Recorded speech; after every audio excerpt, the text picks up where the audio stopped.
I don't know when I started watching her hands instead of listening to her words. Maybe it was that afternoon she pushed the coffee toward me without looking, her fingers pale against the dark mug, her bracelets barely moving. She always wore thin ones, silver, silent unless you were close enough to hear them shift. I wasn't supposed to be that close. I was just the assistant. The new one.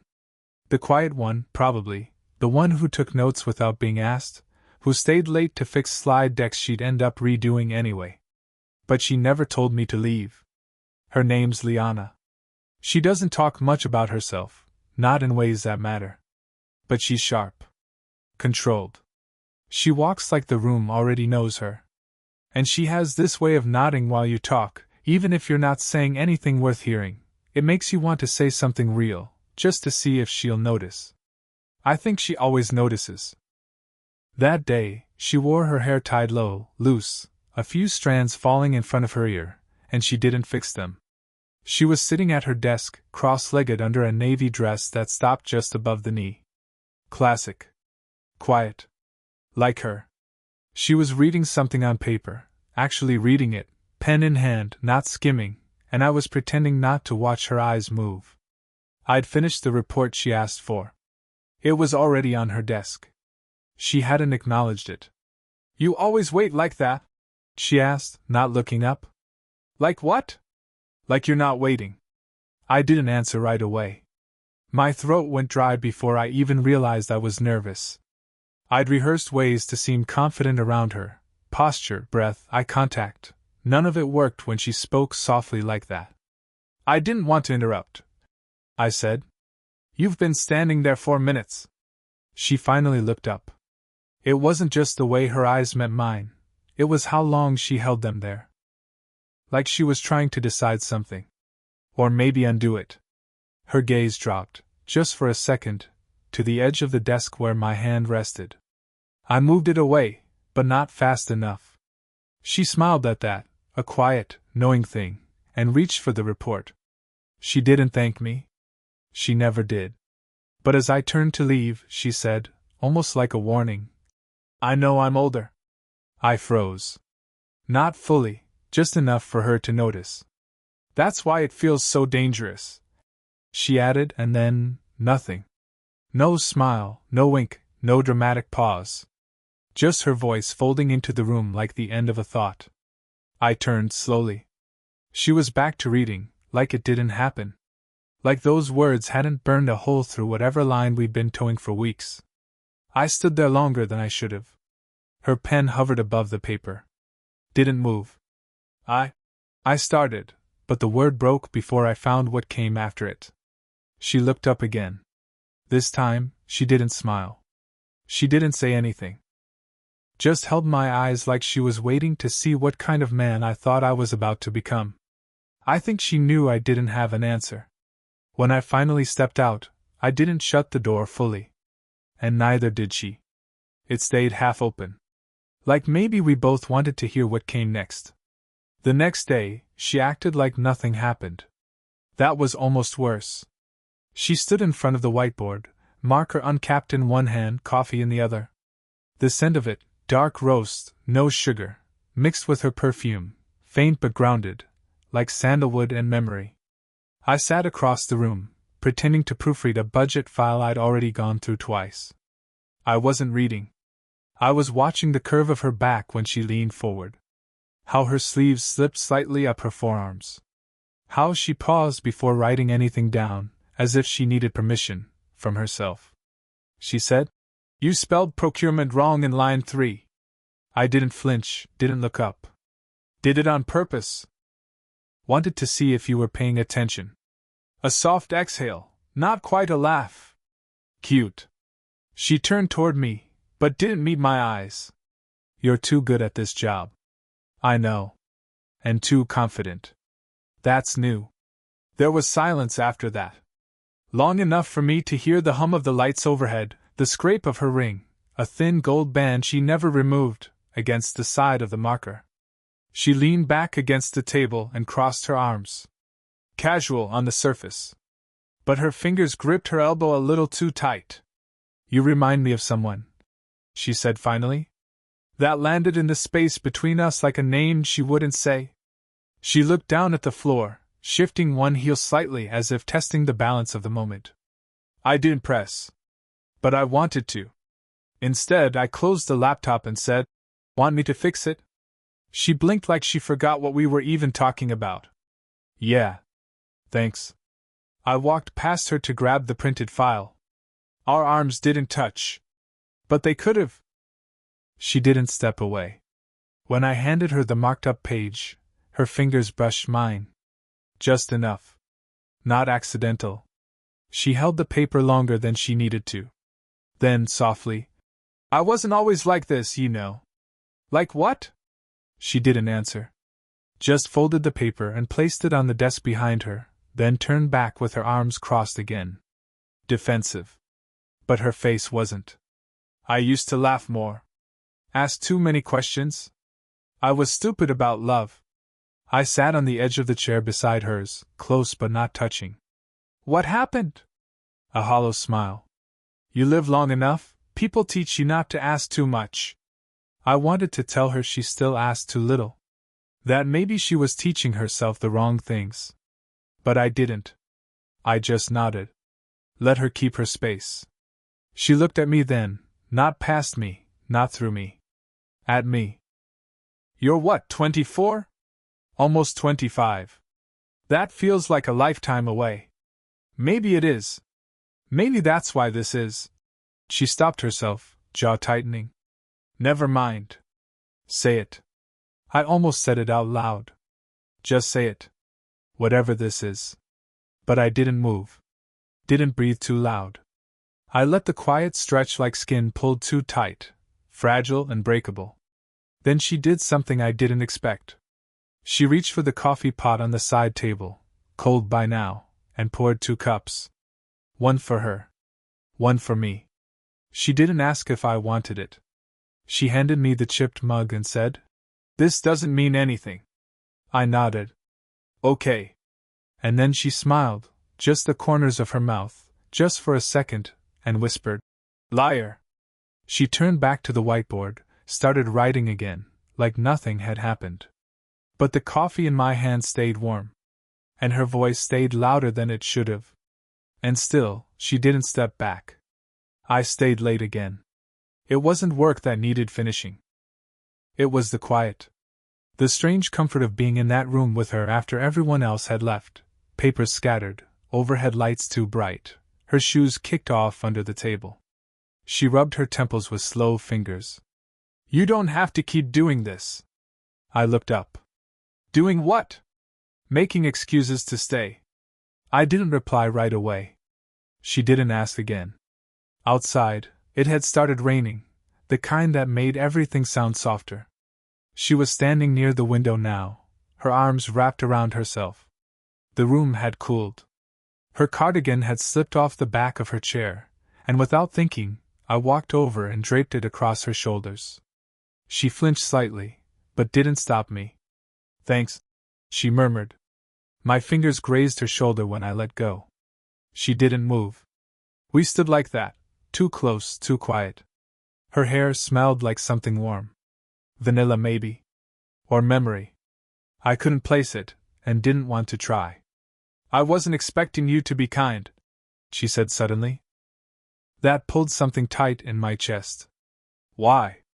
"You're young." She turned just enough to face me, her eyes flicking up to mine. "Young men are usually cruel without meaning to be. I don't want to hurt you." Her breath caught. "That's the thing, it's never about what you want." The silence was thick. I didn't know what to do with my hands. They hovered for a second, then fell to my sides. She looked down at my wrist. Her fingers lifted slightly, like she was about to reach for it, then stopped. "I should go," she said. I nodded, but neither of us moved. Then something small, her fingers, brushing the side of my hand. Just a whisper of contact, but I felt it everywhere.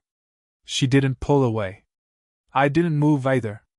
My breath slowed, every second dragging its weight across my chest. Her lips parted just slightly.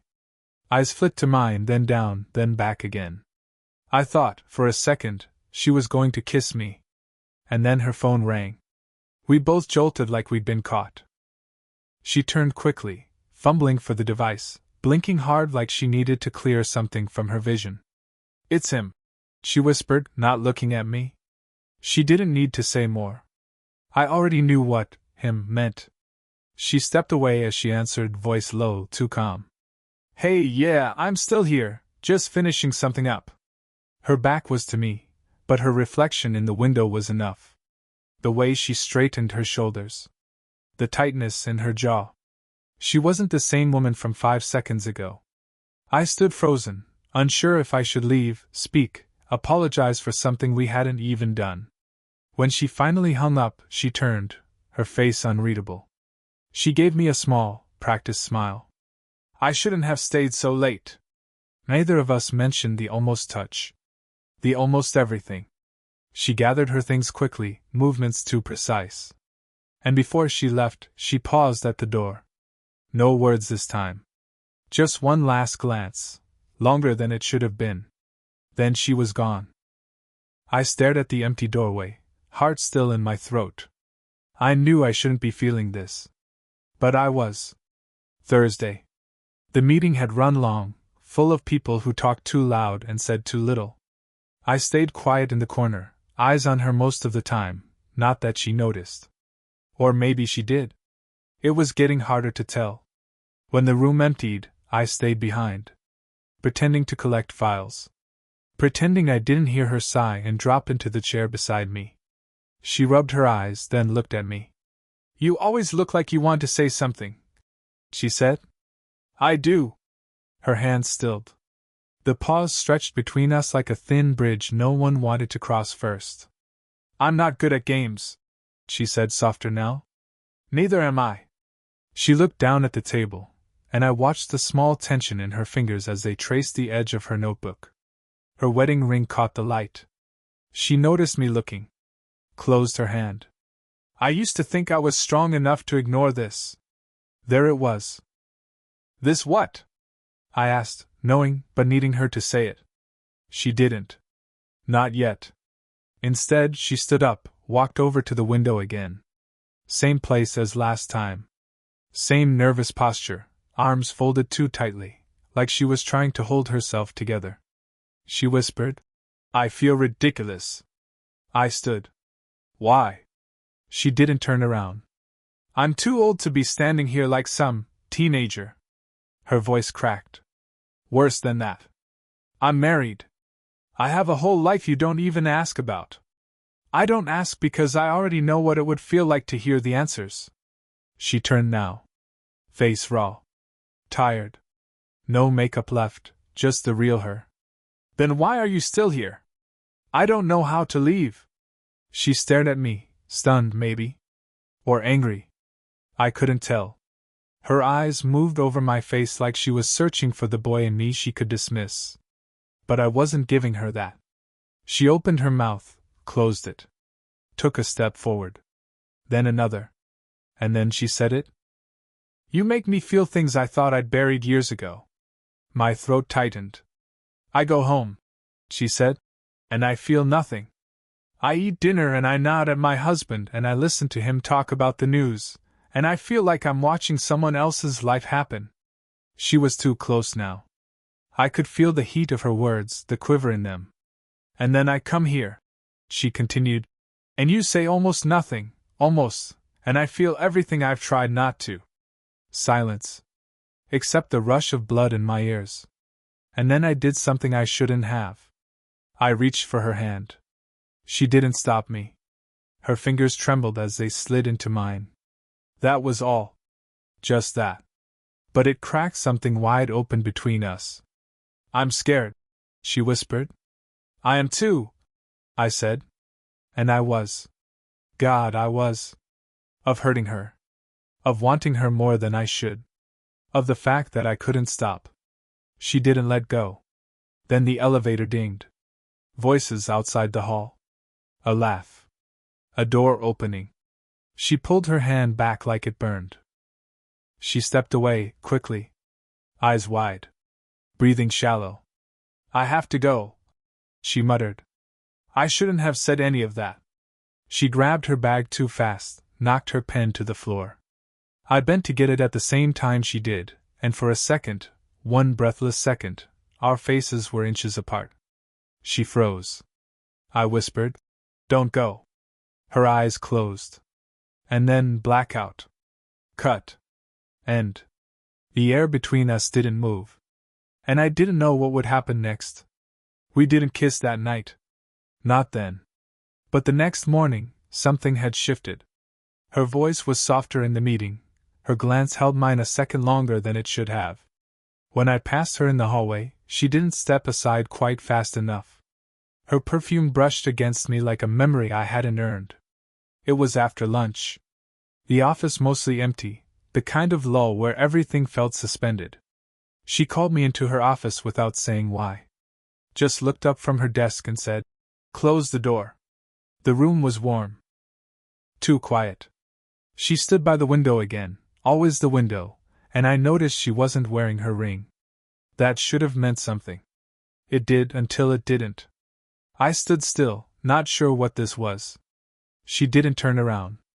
"I keep thinking it would be easier if I hadn't met you." The words hit before I had time to brace. "I know," I said. She turned then. Eyes rimmed red but dry. Her blouse was untucked on one side like she'd been rushing or didn't care. "I didn't lie to you," she said. "But I didn't tell the full truth either." I didn't speak. My pulse picked up. She took a slow breath, then walked over, sat on the edge of her desk. "My husband and we're not just tired of each other. He's sick. He's been sick for almost a year." Silence. A loud, heavy kind. "I take care of him," she said. "That's my life when I leave here. Appointments. Meds. Pretending I'm okay so he won't see how scared I am." I sat down across from her, not even realizing I had. "I don't love him the way I used to," she added. "But I can't leave him. Not like this. Not now." Everything in me wanted to fix the moment, to reach for her hand again, to say something, anything that could undo what that truth had just done to the air between us. Instead, I just whispered, "You should have told me." "I know." Her voice was too calm. Like she'd rehearsed this 1,000 times in her head. "I thought maybe if I didn't say it out loud," she said, "it wouldn't matter. That we were just—" She stopped. "We weren't just anything," I said. She closed her eyes. I stood. Moved closer. She didn't flinch this time. "You don't have to kiss me," I said. "You don't have to do anything. But please don't lie to me again." She opened her eyes, and then, as if pulled by something she couldn't stop, she leaned in. Her lips met mine. Soft. Careful.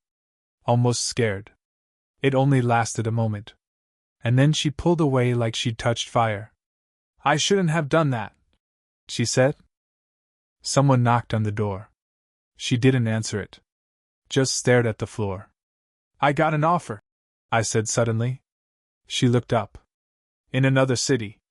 She blinked. "When?" "I leave in 2 weeks." It wasn't a threat. It wasn't anything but the truth. A crack in the story we'd been telling ourselves. She didn't ask me to stay. And I didn't ask her to come. She just nodded once. Slowly. Like she knew this was the part where something ended, whether we admitted it or not. I stepped toward the door. Before I opened it, I looked back. She still hadn't moved. And I didn't know if I was walking out for the last time, or if the next time would break both of us. I showed up on Friday. Not early. Not dramatic. Just there. The office was nearly dark, the rain from earlier still clinging to the windows in streaks. Her light was on. The door half open. Like always. She was standing near the desk, arms folded, a cardigan draped over her shoulders. No heels. No makeup. She looked tired, not in the way people get from working too much, but in the way people get from holding things in for too long. "I didn't think you'd come," she said, voice barely above a whisper. "I almost didn't. Why did you?" I looked at her. really looked at her. Every version of her I'd seen over the last few months, sharp, guarded, kind, trembling, bold, all of them lived in this one moment. Because if I left without seeing you again, I said, I'd always wonder who I could have been with you. She stepped closer, and I met her halfway. There was no kiss this time. No urgency. Just the quiet closeness of two people who'd finally run out of ways to pretend. I can't leave him, she said. Not yet. Maybe not ever. I nodded. I'm not asking you to. I don't want to lie to you. I don't want lies. I want honesty even when it's messy. We sat on the couch near the wall. For a while, we didn't say anything. The hum of the city floated in from outside. Her hand was resting beside mine on the cushion, not touching, but close enough to feel warm. Eventually, she whispered, I thought wanting something like this made me selfish. It makes you human. She turned to me, tears in her eyes but no shame in them. I thought I was too late, she said. Too complicated. Too stuck. You're not. I reached for her hand. This time, she didn't hesitate. I'm still leaving next week, I said. I know. And I'll still think about you. I want you to. We sat like that, hand in hand, nothing more, for a long time. The weight of what we weren't doing felt just as sacred as anything we could have done. Later, we walked to the elevator together. The building felt hollow, like it knew we were saying goodbye to something even if we didn't know what came next. She looked up at me before we stepped in. If this were different, I know, I said. And then, for the first time, she kissed me, gently, without fear or apology. It didn't promise forever. But it held something stronger, peace. 2 days later, she helped me pack. No tears. No regrets. Just soft conversation, shared glances, and the quiet understanding of two people who had finally told the truth. I left with my bag. She stayed with her life. But the goodbye didn't feel like an ending. It felt like a beginning that didn't need to prove anything to anyone, just us.